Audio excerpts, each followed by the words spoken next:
In this second installment of The Secret Life of Clients, we look at chapter 8 through chapter 13. In these chapters, Alex, Jordan, and Kate are continuing in their journey to try and figure out what makes Taza so awesome. Why do people come? But more importantly, in some instances, why are people leaving? The IPO is about to go live and the bankers are wanting to know a lot of information. Why are numbers down? Why are all these things happening? And Alex, our market detective, is trying to figure out what makes Taza tick and why do people keep coming. Chapter 8 is all about something called the job spec. Whenever we look at a product or a service inside of your company, we want to learn what is the job specifications that your company is trying to accomplish. More specifically, what is your company's job? What job is it providing for the clients? The reason that this is important is because if you can understand what job your clients are trying to accomplish within your business, whether that is get a good cup of coffee or have a place to hang out with friends, or maybe it's just to come and get work done, then you can understand this second part, and that is what defines quality for that person. If they're coming as a coffee snob, then they want good coffee. But if they're coming as someone who just wants to hang out, to get work done, then the coffee is less important and other factors are going to be much more important. Chapter 9 continues in what they are trying to find, small data. They're talking to people, and what they're finding is just a few things. The people that come the most actually aren't there for the coffee. They're not there to get the drinks. They're not there to get the free stuff.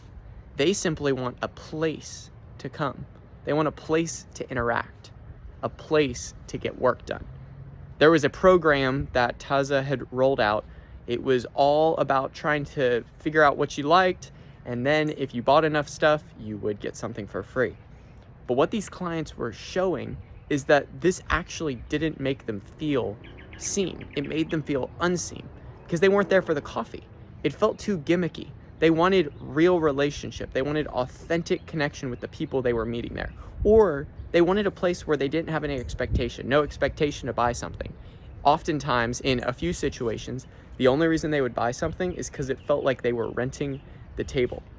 So whenever you're looking at small data, you want to know what people are actually looking for and not what you are trying to stereotype onto them. In chapter 10, here's what I learned. It was all about finding more clues. They're continuing in their small data, and what I learned is that they are finding that small data research is tiring. It's hard to talk to people on a one-on-one basis and guide a conversation. So if you're trying to do this small data research, it's not going to be easy. Chapter 11 is called patterns. And what Alex is teaching Jordan is that there's patterns to how small data research happens. He uses the example of a magnifying glass with a handle. The handle is imagining. You're imagining where you're going. And then the circle, that is the magnifying glass you're looking through, is all about investigation and interpretation. So you're imagining towards something, and then you're using investigation, asking questions, and interpretation, figuring out what they mean to figure out what you're trying to figure out. In chapter 12, they find this. It's called the barista, and they find that that was the most important person in the organization. He moved to some of their other locations, and now the people felt a lot less of a connection with the people. No one knew their order. No one knew their name, and that was important to them. Chapter 13, we simply see the dynamics of a team and high-stress environment and how that plays in. Here's the lesson. You need to interact with your team and be honest so that you guys can help each other out. Finally, they talked to the person that fired them. And you know why they fired him? Because it became too commercialized. They wanted true connection, and that's what we need to learn today.